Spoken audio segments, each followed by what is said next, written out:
Welcome to Beyond the Firewall, the business bitecast, where tech and business collide.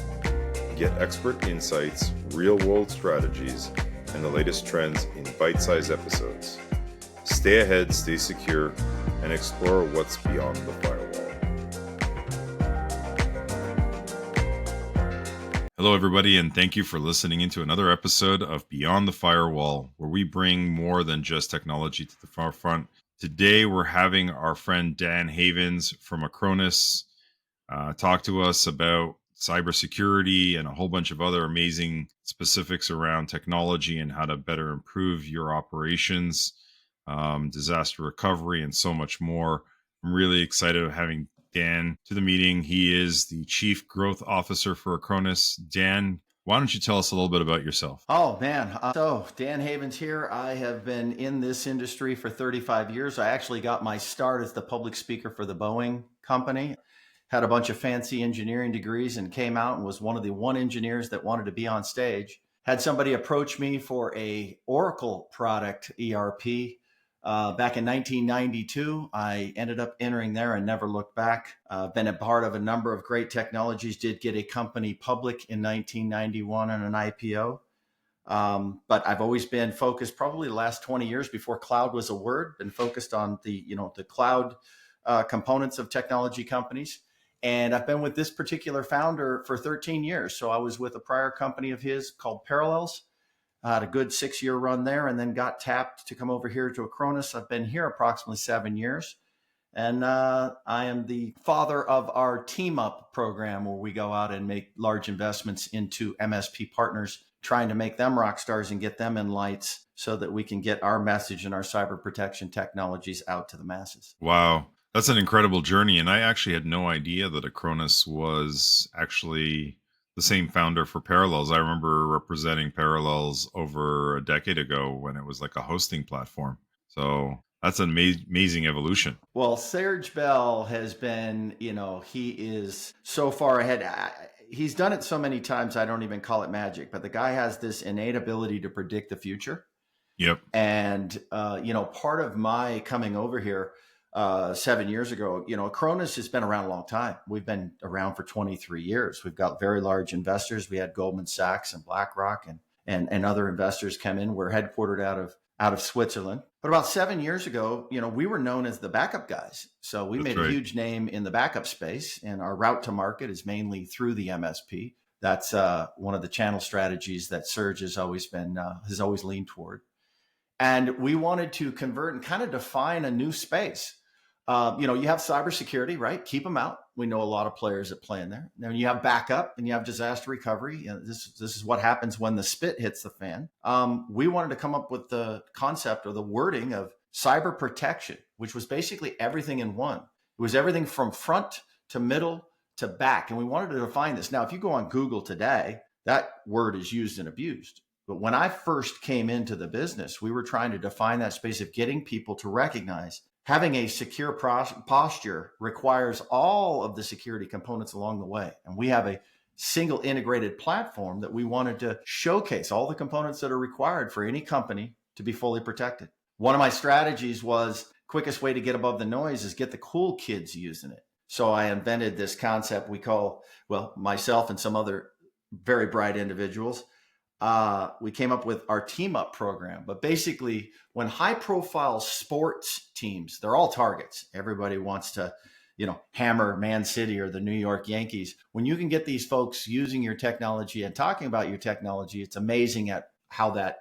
cyber protection word got out there and how our profile increased. We decided to pivot that toward our managed service providers rather than it be the Acronis brand. We wanted to put them in the lights. We wanted to brighten or increase their profile so that they could get above the noise in their particular region. And there's no quicker way to do that than to be the official delivery partner of cyber protection for, say, the Boston Red Sox, if that happens to be a region. So that program took on a life of its own, and we're growing it as fast as we possibly can. But it's become lightning in a bottle, quite frankly. That's incredible. So the evolution of this company has really been evolving so rapidly that, when we brought on board Acronis as a partner, almost a decade ago. I remember exactly that. We were literally just using you guys for a solid backup solution, and you guys evolved from being on prem to cloud to started to talk about started talking to us about cybersecurity, and we're like, wait a minute, aren't that was exactly it? Like, you guys are the backup guys. Like, what do you know about security? And and it's been interesting watching you guys actually prove yourself through this adoption and this evolution to kind of actually get your stripes and actually show us that you guys actually know what you're talking about in these verticals. And it's amazing because I see an ecosystem that's been built out from literally one brand, one product. And it really has grown some real good hooks into there. And I'm thoroughly impressed. I got to tell you, like, our company and our clients that have been using your technology constantly are impressed and wowed by all the feature sets that you have, and it just keeps on them, improving by the day. So, where do you see that going? Acronis is a brand. Like, obviously, we don't know that, but like, I just see this as an ecosystem that keeps on evolving, and I almost like to say, like, where is it going? Like, do you have something that you can share without disclosing some secret Yeah, sauce here? a little bit of a balancing act there, but at the end of the day, here's the beauty, right? Whenever Yeah, you align with a technology company like I have as a career move, you always want to recognize, okay, we solve a problem. Is that problem getting bigger or is it getting smaller? And I don't think anybody in this world is going to say that this cyber attack ransom thing, it is growing. And as long as there's easy money to be had, there's going to be a whole bunch of people trying to come after you as a company to get it. I love our go to market, which is we build companies for a living, right? So we have technology, of course, but really I make it clear when we go out, it's the managed service providers that go out and make this turnkey and easy, right? We know the problem set. If you're an executive and you own a company, you should be sweating if you do not believe you're protected end to end, because this is going to, since this conversation has happened, somebody got bit. Now, correct. they might be an expert in whatever business that they're in, but there's a lot of complexity to a truly protected posture as a company. Turn toward managed service provider where this is their bailiwick, this is their wheelhouse, and all of a sudden you can stay focused on your business. Let them worry about how to keep this thing protected. So our route to market is and will always be building through that managed service provider. Of course, we have the disties and the resellers, and we do have a corporate cloud component. We call it corporate cloud, where enterprises come directly to us and they buy. I mean, having easy never goes out of style in IT. And we're simple. We are cost effective, but we're simple. And the mere fact that doesn't go out of fashion in IT makes us a pretty hot target for the enterprise cloud to come in. But make no mistake about it, for those small to mediums that are out there, which as I'll off road here for a second, but when somebody gets bit and they didn't have protection, we're one of the first phone calls they make. What should I have done? What should I do? And so I am in the catbird seat of hearing executives yell, scream, cuss, swear, sometimes even be crying, watching their life's work melt down before their eyes. And it's a sad thing to see, but it comes in all the time. And what I find interesting is, the targets are not necessarily the biggest conglomerates in the world. There's easy money to be made by just hitting your local school district. And so Right. these small to mediums that said no one's going to be interested in me are actually the opposite. That's easy money, low hanging fruit with ransom as a service that you can get on the dark web overnight. You can be a snot nosed kid in your mother's basement, go fishing, spelt with a PH. When you get one on, you hand it upstairs to somebody with a handle of a bunch of nicknames and letters, and they're going to negotiate the ransom. That happens every single day, multiple times. It's happened since we've been on this call. That's real money. And Yeah. so as long as that real money is still there, and when I say real money, that's billions of dollars, but we definitely see expanding out, continuing to expand and continuing to not only get our entire portfolio out across, but make these managed service providers violently successful in this space. That is our go-to market for the foreseeable future. Yeah, I agree with you on that, and I love that conversation where I speak to small businesses, and they could be as small as 5, 10 person, all the way up to even a few hundred people, where they think, oh well, it's not really going to affect you, and I'm like, well, if you get ransom for 100 grand, is how bad is that going to shut your business down? It may not get you may not give them 10 million because obviously they know you don't have 10 million, but what happens if they ask for 100 grand? Can you afford that? What's that going to do to your business, your reputation? Are your customers going to trust you after you've had that data breach? And yeah, and speaking on that, what do you see as a common mistake that companies are making, when it comes to data protection and cybersecurity? Because I'd love to hear your perspective on. Probably the mistake we see, like, I think the world has recognized we have to be thinking about this. We have to do something. I think the number one mistake is buying some spot tools. So, for example, when I talk about security, I'm going to use our term cyber protection. But when I talk about that, there's the component of keep them out, right? I put that on the security side. That's like your fence. That's like the cops. That's like the protect me from this. There's a component of managing the systems, updating my, or making sure that I'm on patch management and updates and my exposures there. Not to mention managing systems. And then spit's eventually going to hit the fan. I mean, something bad's going to happen. Whether that happened on the inside, the outside, on purpose or not on purpose, it could just be a good old-fashioned earthquake. And what do you do about that, right? And so you have to have the backup components. I got to save my data. But also, one of the big components that gets overlooked is the business continuity component, meaning, okay, something really bad happened. I've got a bunch of backups, so I should be able to sleep at night. But what does it do to your brand when you go down? I'll give you a perfect example in my life. I'm a Delta flyer. I'm a platinum guy, right? I love the airline. And this wasn't even a security breach. They were updating software. This happened last year, and their systems went down. Now, let's walk through what damage that can happen.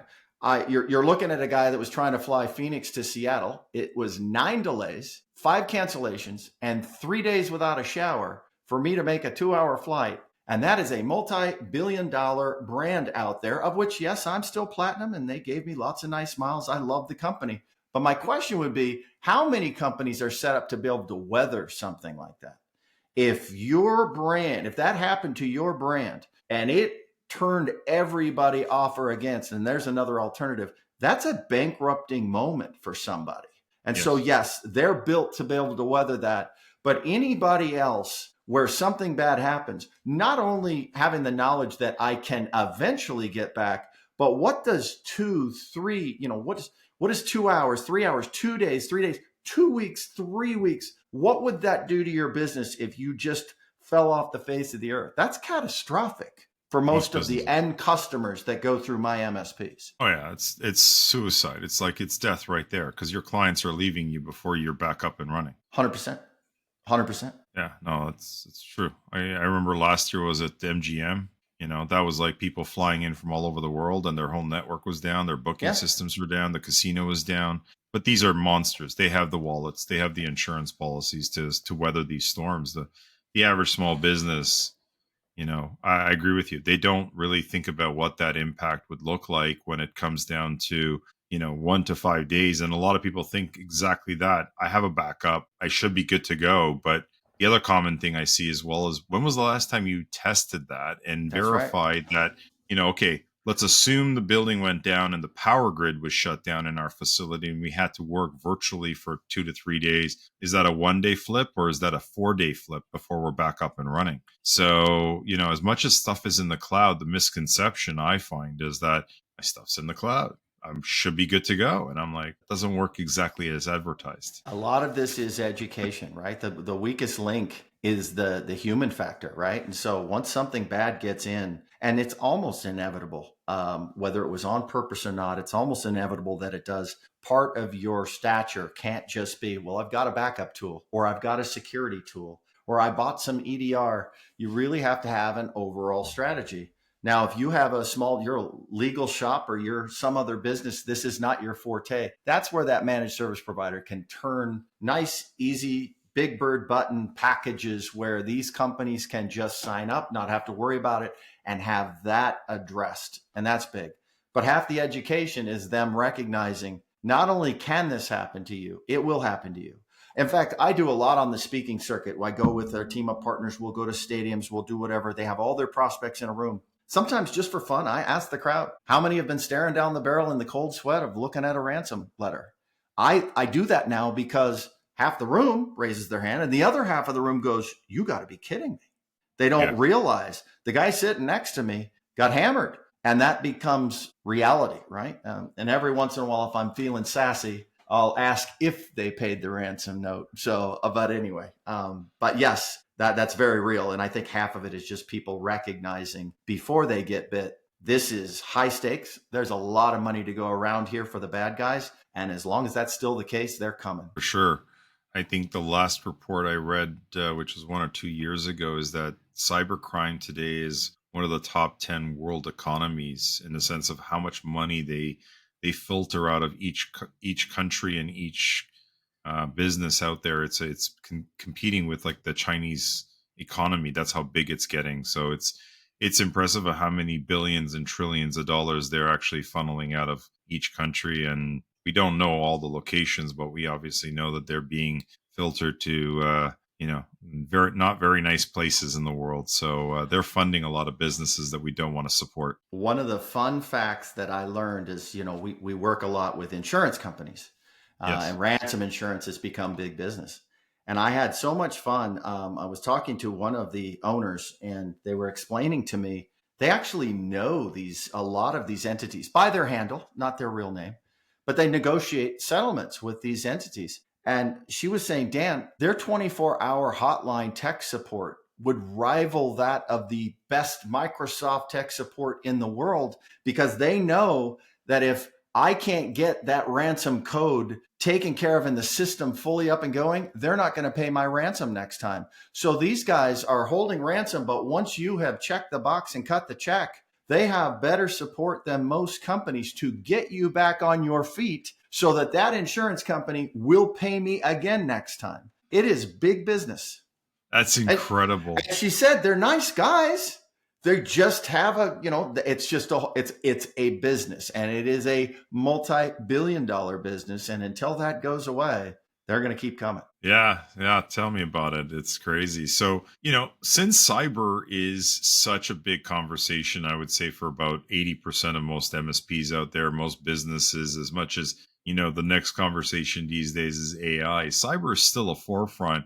What are the biggest challenges you think that businesses in general today have when it comes to protecting their data and kind of setting up a minimum standard or best practices? Because there is what I always tell customers, there is no 100% bulletproof, right? At the end of the day, you're not MGM, you're not Fortune 500, you're not going to put $1 billion or $100 million in cybersecurity. You got to do what we call best in class. So what would that look like, when it comes to some recommendations and challenges that businesses have today? So the challenges are, well, first off, recognize the threat is there. Secondly, recognize oftentimes the weakest link is going to be the people. So having a good security posture also includes educating your own people, right? They need to know what they can and can't click on. You have to certainly have the tools to try to prevent them from making an honest mistake. But security awareness training is probably one of the hottest veins of net new offerings that companies have, just basically getting the employees on board. But being able to have your integrated platform that is, one, going to identify trouble outside, trouble here, on the front end, the security side, whether that's email security, server security, or EDR, MDR. Once it's in here, how do I see it? How do I quarantine it? And then what do I do now that I've been bit? How do I respond? That is an overarching strategy as much as it is technologies. And so I think the overlook is most companies have a technology for security. They have a technology for patch management. They have multiple technologies, and that can be a solution, no question about it. But it is the overarching strategy. Almost think of a castle with a moat and a drawbridge and multiple layers of protection. If that's not your bailiwick, then you need to go to an MSP, managed service provider, that is. But the overlook is all these things have to work in conjunction, because the comment you made in part of the premise of your question was, this is going to happen. It's just almost unavoidable. And it's, one, let's prevent it from happening as often as it could, or let's try to prevent it from ever happening.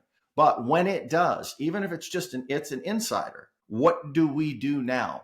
A well laid out strategy, and business continues to go on in its goodness. But somebody had to be thinking about that, and somebody has to have the technologies working in unison. That's why you'll always hear us talking about an integrated protection framework or platform.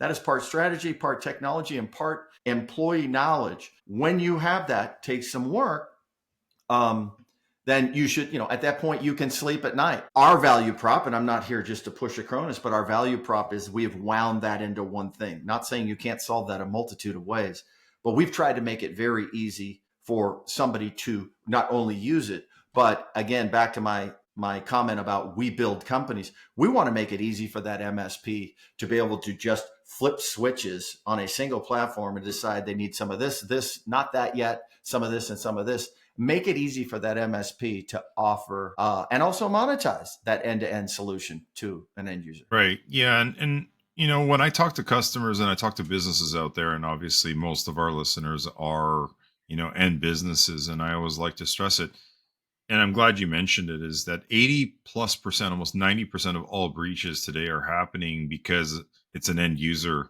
clicking onto a link, 100%. and that's reports everywhere across the board that, I'm sure we've all seen it. They got the text message to send, a gift card. Here's the CRA or IRS, you owe your taxes. Here's the invoice.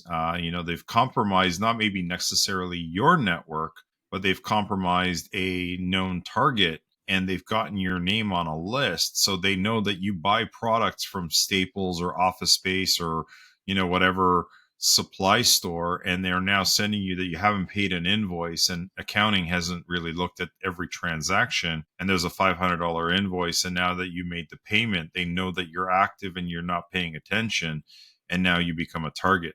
And so there's all these little knickknacks, and the end user doesn't get the latest updates and training on how to identify some of those things. And yeah, it's incredible. The one thing I actually wanted to ask you, and this was interesting, around how you brought up checking the boxes and consoles. So methodology from a lot of businesses out there was, let's get the best of breed, EDR, XDR. Let's get the best of breed of just backup, and let's get the best of breed on cyber awareness training. And so what I've seen typically, because we do both fully managed and co-managed, where they have an in-house IT department and we're supporting both all in or not, is a fragmented best of breed stack solution that they feel is the best fit for their business. So they've got 7 different brands, 7 different solutions.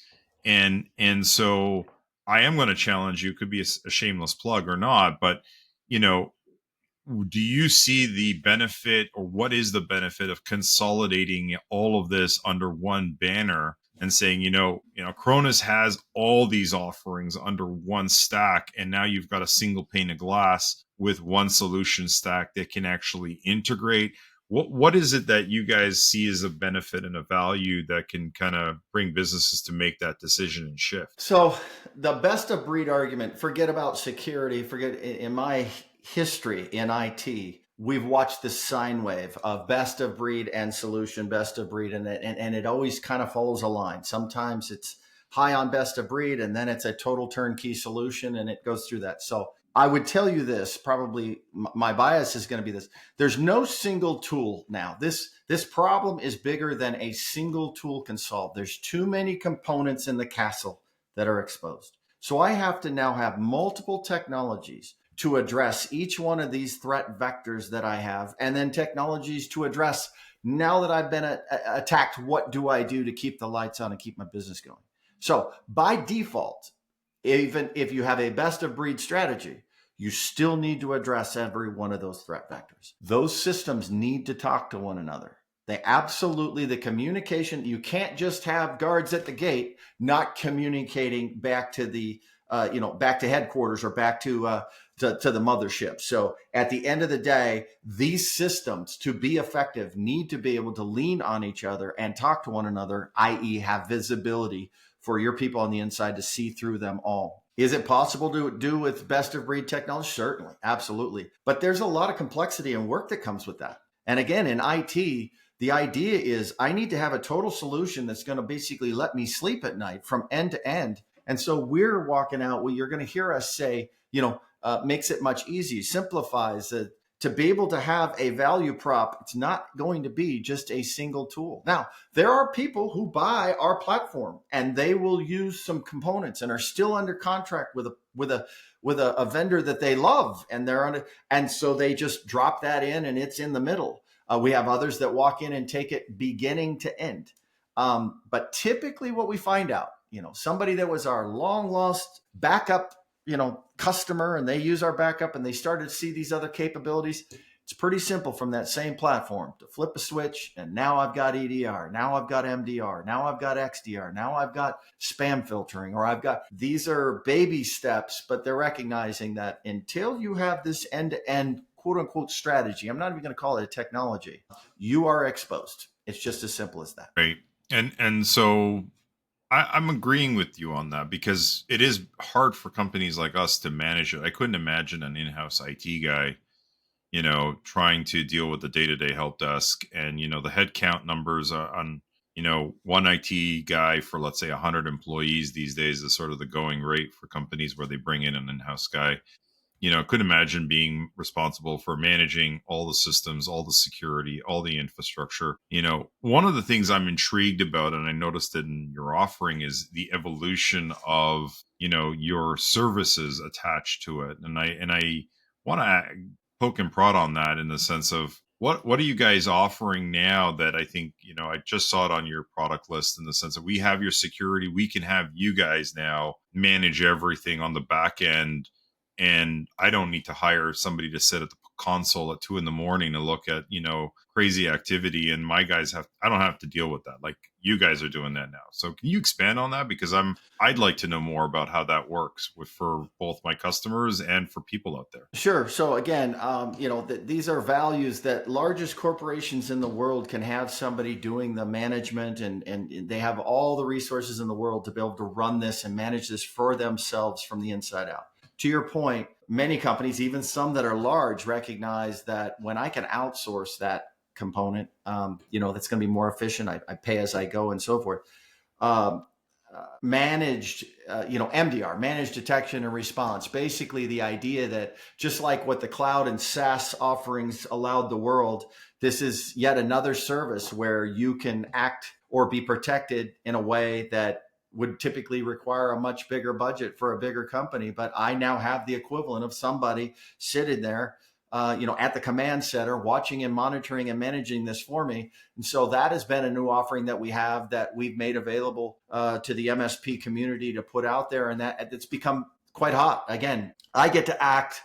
I'm boxing above my weight class. I get to have a service, or I get to have a capacity that a company my size would never normally have. And that's, as you package up services and be able to sell them as a service like that, that becomes a reality. That is a hot vector for us. It's a category where, some smaller law firm cannot expect that they're going to have an IT staff that's monitoring 24/7 and basically advising and making adjustments and so forth. But now they can, and that becomes a very real service. So Yeah, that's huge. That's hot for us. That's been, as we bring on more offerings, it's interesting for me to see, and I keep an eye on what moves quickly. Security awareness training, that is a no-brainer. That is a vector taking off, as it should, right? You have to make people aware. That's the entry point. Right. MDR is yet another area where I hate to make it sound this way, but it's just a no-brainer. And you can get economics, to work. And now all of a sudden, a company that would probably have no business having somebody monitor their business and manage that way, they're boxing above their weight class because it's become a service that's easy to justify. So, Yeah. and again, I can tell what's hot and not, just because we have 20,000+ MSPs worldwide. So we can very quickly start to see what value vectors do people grasp onto, hold onto, and don't exchange out. And no question, the monitoring is, that's a quick one. No, that's an obvious one. I think that the hardest part about cybersecurity is the training and the amount of team that you need to actually be effective, is usually not reachable for companies, under 500 employees, because you would need a 24/7 team. You would need certified engineers. It's not one organization that could support that. And the best analogy I always tell customers now that we're offering this is imagine having an alarm system, like the ADT or one of these alarm companies. They got the front door alarm, you got the camera systems, but when the alarm goes off, nobody's watching, right? Nobody's coming to your house, nobody's coming to rescue you because Yeah. there's no call center. And most companies today, it doesn't matter which company it is out there on the alarm system, they're using a monitoring service, right? So these monitoring centers are the ones that are watching all your cameras, watching the activity in your home. And when the alarm goes off at 3 in the morning, you want somebody there. You want somebody that can stop that activity and shut it down and then notify you. And first thing in the morning saying, yeah, we saw somebody trying to crack your network. We shut them down. We closed the doors on them. And by the way, you need to do the following, things to improve your network, but we took care of it for you while you were sleeping. To me, that's like worth every penny investment in respect to making that transition away from just buying technology and assuming it's going to do it versus going to a fully managed solution on cyber. So yeah, that's great. It's I'm glad to see that you guys are doing that, because from our perspective, it makes it easier for me to sell the solution and at the same time bring value on not just putting a product on the shelf, but actually deploying it and make sure that it's working all the time. Well, I'm going to steal your metaphor. I love it. Um, I always tell people, though I've got the engineering slat in my technology background, I've always been tried and true, purebred sales leader, grow the teams. And I tell them, we have two jobs in life. One, problem solving, right? And number two, you got to be a translator, Yes. because in our industry, especially, it's almost as though we try to confuse, right? And a mind that doesn't know says no. And so when you can paint pictures like you just did, where that light bulb they can understand, because again, this is not their expertise. That's why they're coming to you. But Yep. when you can make it make sense, I get that now. I see why that would be of value. Again, a mind that doesn't know says no, and our industry almost confuses on purpose. And so when you tell a story like that, I'm the great retreader and stealer of anything I think works. But metaphors like that are very powerful to that business person where this is not their wheelhouse, but they know they need to address it. So Yeah. I will put that in the archive for sure. There you go. Well, just mention my name every so often. This great Kai, great partner. That's He's got awesome. these great analogies, I man. Like love a it. I love it. I love it. So yeah, no, it's great, and so this ever evolving. I would love to know, and I know that this is something very new. Is what are you seeing right now in AI and how that's being used both to attack our business? Because everyone's Mhm. talking about AI now, and I know I kind of alluded that it's coming in the beginning of our meeting, but AI today is really, oh, what can it do for me? And it's great. I can create these videos and photos, and I can make it write an essay or an assignment or a proposal for me. But I know, and I know that it's also being used for malicious activity, and 100%. at the same time can be used to counterattack some of that activity. So I'd love to know what you see today as a threat in AI, and maybe what Acronis is trying to do to prevent some of that threat. That would be my next big question. So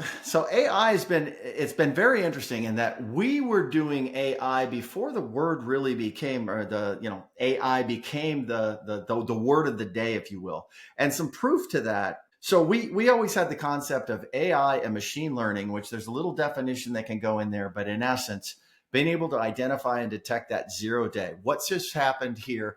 I don't have a footprint or something of a past virus to go off of, but I do. I've been watching, I monitor, I've learned this system, and that move right there falls outside the scope of normal. And so we've had that built into our security, advanced security components for many years. Now, proof to that, this technology that we use is technology that is not only artificial intelligence, but it's basically teaching a machine to learn and what to learn for. I actually came up with a harebrained idea 3.5 years ago. Sports teams could use this machine learning technology to monitor when a player is hit their peak, or monitor how many times that brand showed up on the screen at what period of time, monitor cars talking and basically decoding how in NASCAR, when they're talking over the radios, they're talking in codes. So you don't know whether they're pitting or not or what their strategy is, to be able to pick up on those patterns. And so, anyway, long story short, I actually sold that AI component, not even an Acronis product. I sold that to multiple sports clubs, of which I won't share all their names, and they used it to gain advantage on the field or to gain advantage on the track. So there is a lot to be said about, once you have all the templates, you teach a machine what it's looking for, and it learns at the speed of light. All of a sudden, I mean, dare I say, you could even figure out if there's a tell from a pitcher on a mound of what pitch is coming next if you've got enough technology.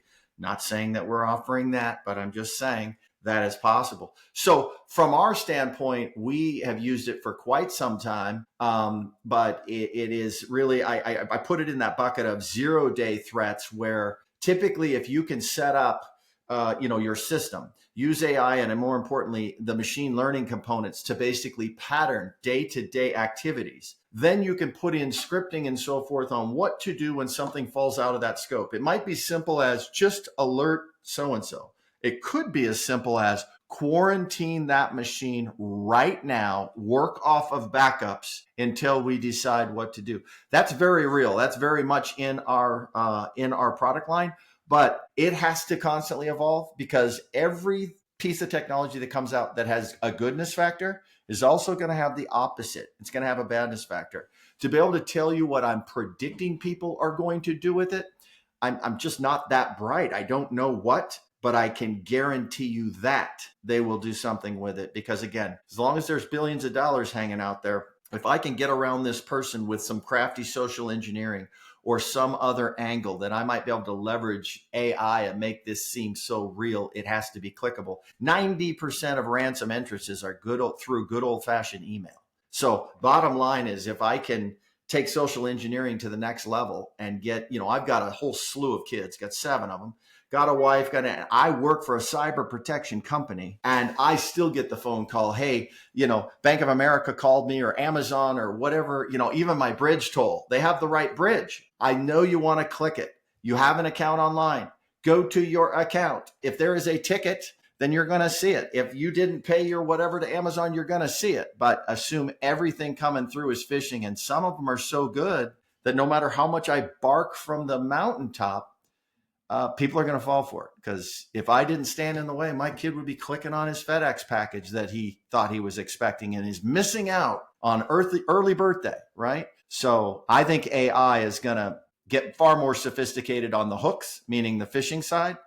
And I think AI machine learning is going to be required, because these ransomware are getting so sophisticated, coming in, aiming right to your backups right out of the gate. Don't even let you know they're there until they've got everything locked up. All your get out of jail free cards have been eliminated, and now I'm going to pop up and there's your answer. That's going to be a yin and yang, or a opposing force, I think, till the end of. Yeah, no, I'm really scared on how this is going to play out, because at the end of the day, it's like AI versus AI. Who's got the better algorithm? Who's got the better bot? Who's got the better scripter? And it's not just ChatGPT, because now you can build out your own infrastructure. Now you've got your own ability to create your own AI network, which is becoming a big hot topic, that you can't even get enough of these NPU GPU systems that people are building out. And yeah, it's from one perspective, it's very scary. We're looking at Terminator era, where we don't even know if AI is going to have its own consciousness at some point in time and say, I don't want to do this to you, or I do want to do this to you, and it's going to fight you directly in the sense of your activities. So yeah, it's an interesting one. People are hypothetically saying, where are we going with all of this? And there's no rules and regulations at this point, from what I'm seeing. And they're spitballing on it, but the reality is that you've got countries around the world. From what I understand, China's building their own. Everybody's building their own, and we haven't even gotten to quantum computing yet, which we Yep. know will change the world as we know it today. So not a fear factor, but at the end of the day, we know that there will be people and companies like Acronis that will be working on keeping us safe. And, general businesses will hopefully be focused on building better solutions and better products out there and making the world a better place by delivering what they do today and what new products are coming out for tomorrow. So, I'm interested in knowing a little bit about this. And you mentioned something about how they're able to get into some of the backups all the way Yep, to the point where you don't even know until it's too late. They've taken away all of your get out of jail cards and that's stuff right. like that. I'm intrigued by this because a lot of people are like, well, I got a backup. I'm putting my stuff in the cloud. It's backed up, or my stuff's in, one of the predominant players like Microsoft or Google, and all their data is there, and they think it's secure. Like, what are you seeing in that? Companies are not really investing in additional strategies around that, and obviously there's now even strategies to circumvent some of these backups. What are some strategies, and what are you seeing current trends and what's going on with that? Because I'm that percolated when one of your comments there. Well, ransom's going to, yeah, again, follow the money, follow the power, right? If I can use AI or I can use any type of ransoms and so forth to gain a lot of money, we already know that multi-billion-dollar industry, or sink one of my competitors, could be even a country competitor. What can I do with that? We know with that carrot hanging out there, it's coming, right? It's coming out there. Now, getting more sophisticated, ransom is starting to come in, recognize the backup. What are all your safeguards, and can I get in and remove all those safeguards? And backup's an easy one to point at. I'm just going to get in. I'm going to stay silent for a while. I'm going to make sure that I erase all of the backup data to help you recover. I may be able to even take some of the data out. That's why you need a DLP type strategy. But bottom line is, I'm going to do that so that when your day comes, you're already upside down. So you hear the term immutable backup or immutable storage. The idea that these are digitally locked down so that file cannot change, cannot be adjusted. That's just yet another defense measure that, it's a requirement in our eyes, but it's just yet another response to, okay, ransom got more sophisticated, can get in, can kill your backups, which kills your business continuity story. And then you invent the solution to that, which in this case is immutable storage, which that's another one of those vectors for us, like MDR, where we can see people are conscious of this. That becomes available. You make that available to your customers, and the uptick on that is you could see it on an Excel spreadsheet. It just takes off. People get it. So you mentioned a couple acronyms that I think maybe some of the people out there would not be familiar: DLP and this type of backup, immutable backup. Can you bring it down to, like, even so I can understand it a little bit? What you're talking about DLP? Like, can you expand a Sure. little bit more further down? Sure. So DLP, data loss prevention. Think of security as the fence that keeps everybody out. Okay. DLP is that fence, but it's the other side of it. It's keep everything in. So data loss prevention. So think about a company, right? So if you have all your secrets or your customer list or your secret ingredient to, whatever your franchise rules are, or your recipes, or all of your architectural documents, or God forbid, pharmaceutical recipes and chemical compounds, that's data that is the whole company. That's the company Right. there. And so if that data leaves these four walls and all of a sudden becomes public on the cover of the Wall Street Journal tomorrow morning, your value prop just went away. So DLP, data loss prevention, works the opposite way. It basically identifies, what are my pieces of data? Where do they fall? What buckets of sensitivity? Meaning, these are the crown jewels. They're not going to move from their space. Nobody's allowed to see these. And then those different data categories, one, it's set up to be able to identify where in the network, where is that data going? So it's monitoring that. It's kind of, think of it as a bunch of cops at intersections saying, is this car okay to travel through?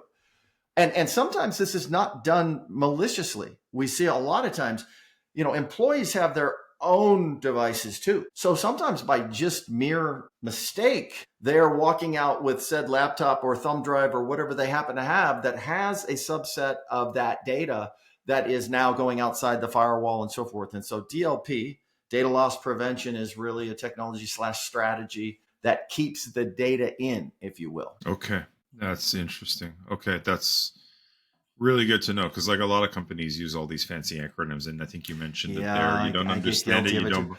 I yell and scream and say, "Don't do it," and then I do it. It's terrible. It's terrible. Yeah, like we kind of get hung up with a lot of acronyms in our industry. I know that with everything that we do, it's hard to EDR, XDR. People are like, "What is all that stuff?" DLP, and it is a hard thing to keep on top of. Making sure everybody understands everything. And at the end of the day, I try to tell people, like EDR is like the new version of antivirus. Like what we used to think of as a basic antivirus is no longer valid. If you have an antivirus brand or a product that you bought 7 years ago, it's no more than a band-aid on your shoulder right now, because it's not going to do anything to prevent anything at this point in time, even though you're paying for that subscription.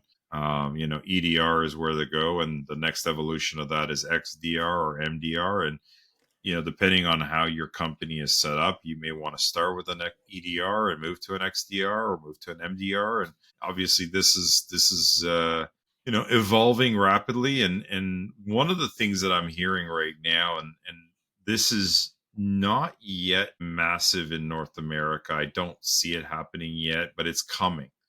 I know because I'm hearing it bubbling in the background, is around compliance. In Canada, we have Cybersecure Canada. In the US, we got, the NIST, the HIPAA. HIPAA's been Mm-hmm. around for a while for Mm-hmm. on the US side. We don't have that in Canada.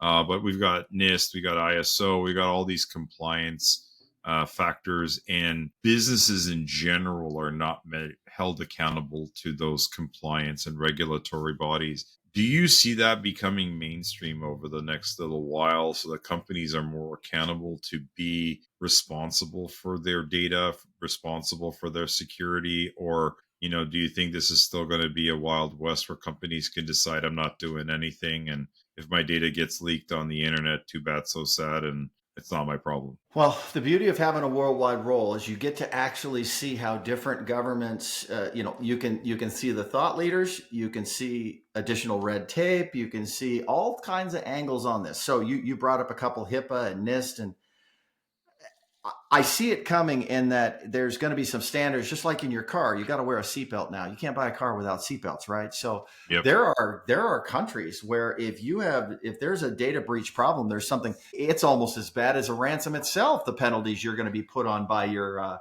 government. So I see that becoming big. Um, we look at, so we service that managed service provider around the world. When they have a region where this is a requirement or you're just not going to get the business, it quickly, it financially prioritizes becoming compliant with that standard for us. We can see it clear as day. So you're right. There are countries. In fact, there's numerous countries outside the United States that are far further down the path of requirement of specific standards. So I think those standards are going to come just from the good of the market. We look at it as there are certain segments of business we're not going to have access to. For example, if you don't have HIPAA compliance here or there, the segment of business you're leaving on the table. We're in the business of building MSPs to be able to provide end-to-end. So it's very clear when they come to us, I'm servicing this category in this country. And if I am not certified here, that category sits on the shelf and I don't have access. So that's how the priorities get made for us to identify them. But I do believe, I don't know that we'll be as extreme with some of the penalties and findings, but that's out of my wheelhouse. I have no idea. I'm just sharing with you my gut. But I can tell you, other countries, you can't afford to make a mistake. You can't afford for this to go sideways because there's very real penalties from your own government for allowing that to happen. So again, I think the standards will continue to come. I think they'll be healthy. And of course, we're going to have to develop to them because there are going to be certain segments of business, healthcare being probably the most obvious with your HIPAA example, of you're either going to be compliant and be able to play in the sandbox or you're not. And, we want to be protection to everybody. And we want to be that vendor of choice for our MSP partners to build their business around. So we're going to have to continue to check those boxes. And I expect that list will continue to grow as things become more sophisticated. But uh, those certifications are very real business to us, not because we should do it, which we should, but it's also financial. It's just smart business. Got to do it. Yeah, they're saying that every time there's a breach, the trickle down effect is massive because they now have resources to go after all the individuals that are less experienced. So every time we see that, and the companies that are responsible for not holding, some level of standards around security and data protection, the consumer loss is 10x by the time you're all said and done. So it's not just the ransom that they paid out a 10, 20, 30, $50 million payout for the corporation, but all the consumers that they're going to go after that have less experience, less knowledge. Good point. They are able to now send them those IRS notifications. They're able to send them out all those, and the average consumer gets scared. They get intimidated. Like you were saying, your son thinks he's getting an Amazon package or FedEx package. And, at the end of the day, you're like, no, don't click on that but how did they get your kid's name? How did they get the 100%. fact that he buys stuff on FedEx? Like they've intercepted somewhere and it's on the dark web today. So I think it's interesting and I think it's happening. Like in Canada, we just got, I think it's called Bill 90 or some sort of 90 out of Quebec. Quebec is the first province in Canada that's supposed to have some teeth to the data privacy and compliance and all that stuff. And unfortunately, it doesn't affect me here yet in Ontario, but rumor has it that once Quebec standardizes and rolls it out, I think it's going to be more predominant. And I think from what I heard, Europe, it's already pretty rolled out and pretty aggressive. But the other thing I'm hearing on the US side and Canadian side is insurance companies are percolating in the background saying they're going to need to make a decision on minimum standards and they're going to have to decide on do they meet minimum standards on security, not just check off fake, self fill out checklists. Do you have a backup? Yes, check. Do you have an antivirus? Yes, check. Like they're going to need some sort of minimum framework to get you your $500,000, $10 million cyber insurance policy. Otherwise, they're just going to keep paying out these ransoms. So I see it as well as good business, and I think the companies need to start thinking about it because at some point it'll be a reality in some way, shape, or another that we're going to need to meet certain requirements or some sort of spot check. So, no, 100%. The insurance companies themselves, you can see it in your auto insurance with all the kids coming through. They want good grades. They want to be able to monitor the driving with the chip. They want to be able to do that. They're mitigating their exposure. If I'm going into the ransom insurance business, I want to do an analysis. I want to be able to see certification. I want to know what is my exposure posture if I'm going to give this, insurance policy to this company. So make no mistake, that insurance is not going away, but the pricing of said insurance and the companies that are going to play in that, the more data they have to be able to analyze their risk, that's their entire existence. So I think standards, I think technology coverage. I could see scenarios where if you use this particular platform of technology, we're going to give you this policy, or we're going to give you a break on this policy because it reduces greatly their exposure. But this is all coming. Again, the problem's not getting smaller. It's getting bigger. We know that. And yep. that creates opportunity, both positive and negative. And so it's just something we got to have in front of mind, and it's super dynamic. So if you're easy to get bored, this is the perfect space to be because it changes by the minute. It changes by the minute. I know. I hear you, man. I'm always I behind. was just, I'm always behind. I just had a crazy idea. Can you imagine that they start standardizing a process like restaurants? I don't know where you are. I know in Toronto we have this like restaurant health guide. Yeah. And if the restaurant is clear, it gets a green sign at the door. And if it's had an Yeah. Good infraction, it's point. Good yellow. point. Imagine now like walking in and getting like a business score on security and data, like green, yellow, red, and people are like, oh, they've had red tarnishing. Like basically nobody's going to trust you for giving them the information because they're potentially going to get I don't breached. even think that's crazy. If you think about it, the only person that's not going to recognize that is somebody that has not been impacted. And I Correct. think just about everybody's had at a minimum the Apple purchases coming through their credit card that they didn't condone. They've seen a little bit of that, but I can tell you this: whenever even my system says we don't like this site, I'm not going. Yeah. I'm looking for this piece of data or whatever, and I see that and I've got to click and it says, I don't like this site. In essence, don't do this. Well, I've seen enough in my job, what I do, how many companies are affected. I don't need to be told that. But if that's something as simple as a sign in the virtual window, I I could actually see that happening. Yeah. Yeah. No, I know it just kind of hit me in the head, and I'm sitting there going, "Oh my god, this is a crazy idea. Somebody's going to steal it now and make it a Go in business." I the. kind of, I see it. I see yeah, a business future. Listen, I'm gonna right steal. I'm there. gonna steal a few of your ideas, my man. I'm the Yeah. king of that, and I have. I've had a I heard. want one Heard percent. a couple.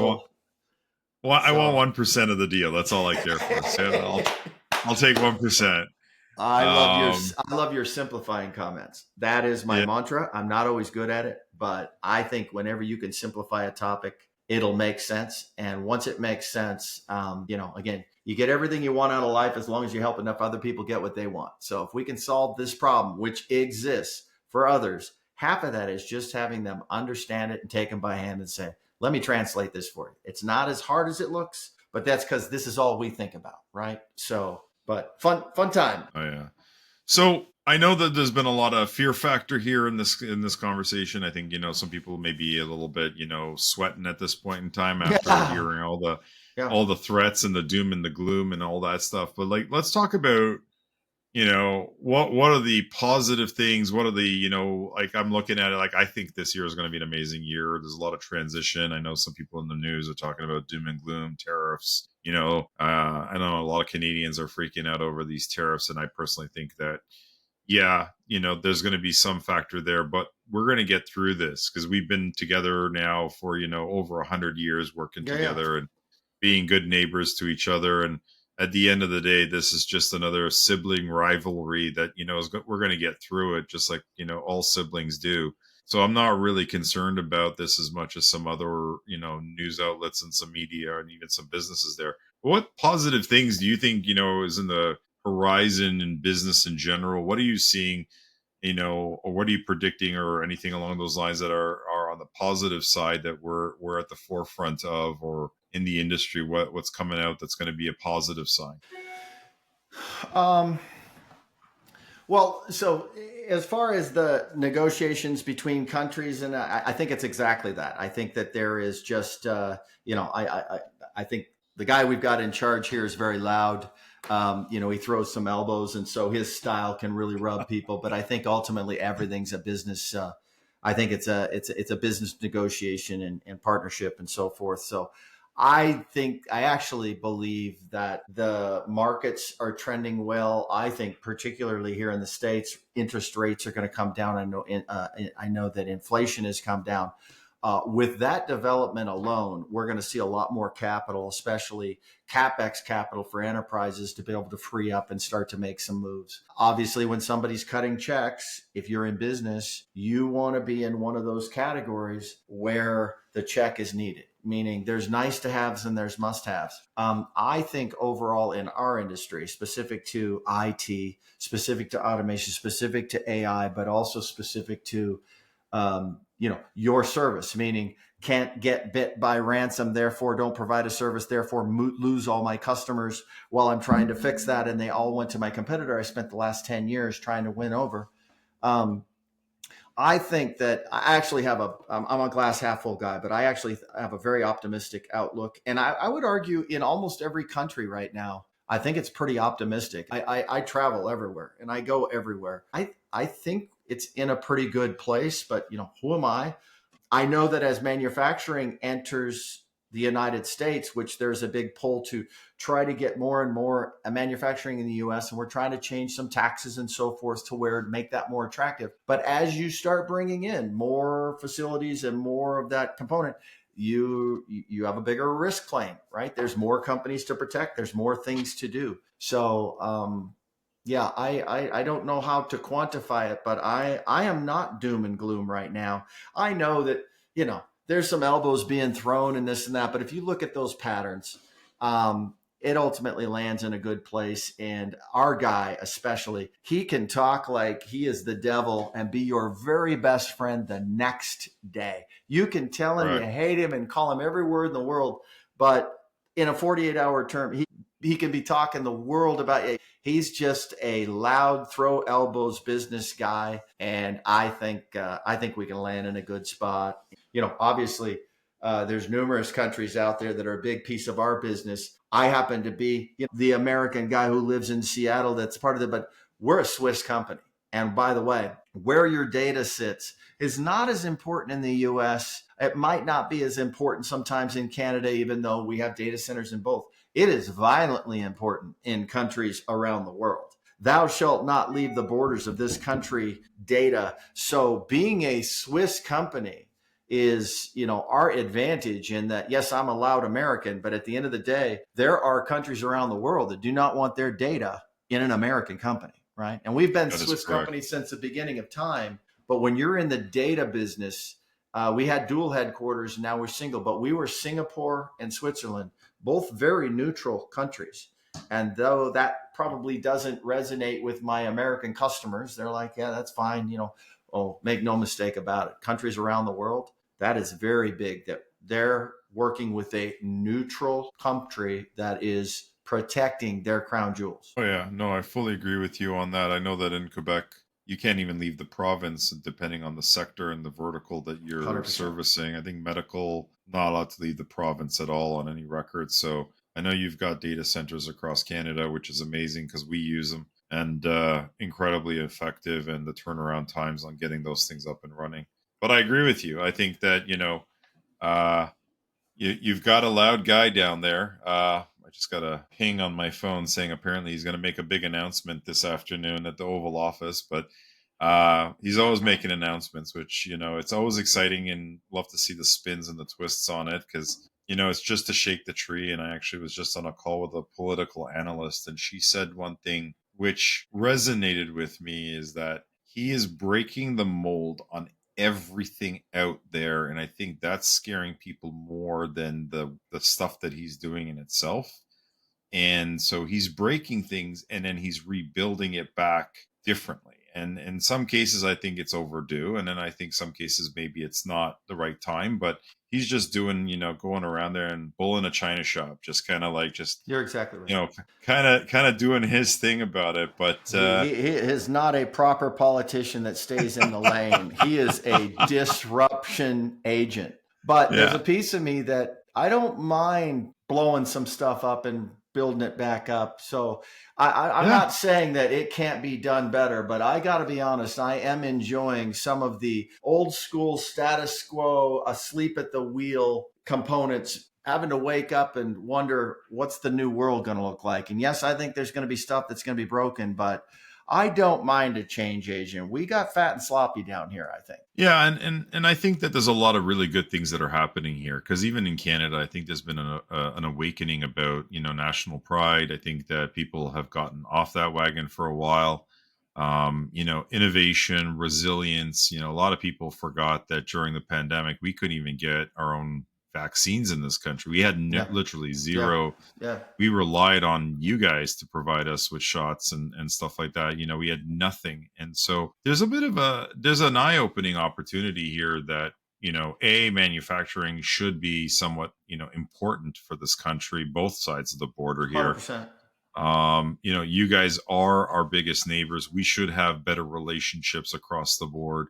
But I think that technology and change is necessary because the world as we know it, people, I was talking to people in the food business yesterday, and I'm like, that most people don't order anymore at the counter at McDonald's, right? Like you go and you order from your app, or they got those menu boards now. Yeah, yeah. What happened to the 20 lanes that people used to stand in line? People don't even think about that. You go to Walmart, there's no more like 50 cashiers. It's all self checkout. So where did all these people go? And when we're going to get to AI and moving to the next level, I don't know if you've seen some of those Amazon shops where you don't even you just pick a granola bar off and you walk right out. It automatically charges your credit card off your Amazon account, and nobody was even in the shop. It's completely camera sensor based type of solution. We're going to see a shift. Efficiency is going to be there. The Uberification, I like to use that word because everybody wants instant now. I think between Windows 12 coming out, and I can only imagine what that's going to look like with AI and Copilot built into Windows 12. Yeah. We've got efficiencies in the way that we're used to our phones, and it doesn't matter what brand of phone you're using today, they all have a communication tool. If it's Siri, Alexa, or one of these other amazing products, at the end of the day, you're going to talk to these devices just like Star Trek. Send a message to mom, order me dinner. It's going to ask you, would you like to reorder from the last DoorDash or whatever platform, and tell you about some great promos. We're going to get to a point where we have a personal assistant in the next 24 months. I guarantee you it's in 24 months. Like, I don't think we're going to need 5 years to figure this out. And phone companies, almost by next year, we're going to say, we've got now your personal assistant, because Copilot and Gemini and ChatGPT pretty much can do that today. 100%. It's just not refined. So society is going to not just do this, it's going to go boom. Like, it's just going to be like this vertical wall, and we're going to be at this next phase in society. So I got to tell you, like, everybody who's really intrigued and embraced by this new change, there's a lot of uptick. There's a lot of great things that are about to happen. Society is not going to collapse because you've got some people shaking the tree or breaking the china. People are going to realize that there's a bigger picture in this in this whole world. And I think at the end of the day, we're humans.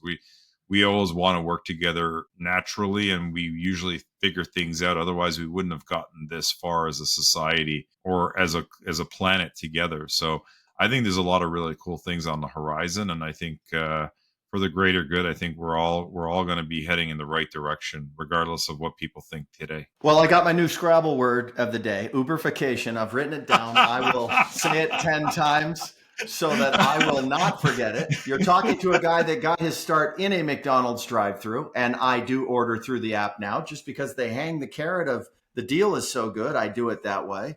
And I am in Seattle, so our climate pledge arena, all the concession stands, you walk in, you grab your stuff, and you walk out. I always just assume I'm going to get charged the right amount, and somehow it all figures it out. Here's the thing. I agree with you. I think we are going to have that assistant in some form or fashion. I think it's going to improve life immensely, but you and I are going to be given the job now of making sure that assistant doesn't go sideways for the wrong reasons. Correct. And that's a very real thing. But yes, no, listen, I am excited to be alive. It is fun. It is ever changing. I get bored easy. So this new world is fun for me. I love constant change. I love to see the new. But with all of that, I can't help but be a little selfish and biased that all those things create new on-ramps to where people can look to monetize by, now that it's become digitized. You're not talking to Dan in the drive-through. You're accessing a different way. Those are all openings, and that's my business. So I think it's going to be good for both of us. I think it's going to be great for everybody, from software developers to security companies to innovators. We're all going to see a fast-paced moving society in the right direction. Uberfication. Uberfication. Yes, that I created a new word for the dictionary. Over. I have it. That's it. Just got to store it. Exactly. So, Dan, I really want to thank you for coming out today. It has been such a pleasure having you as a guest on our podcast. And thank you to all our listeners. If you like what you heard today, please like and subscribe to our new podcast. And again, thank you for listening to Beyond the Firewall. Dan, thank you so much. Can't wait to talk to you later on. Appreciate it. And looking forward to seeing you soon. Cheers, brother. It's been fun. I appreciate it. Thank you. Thank you.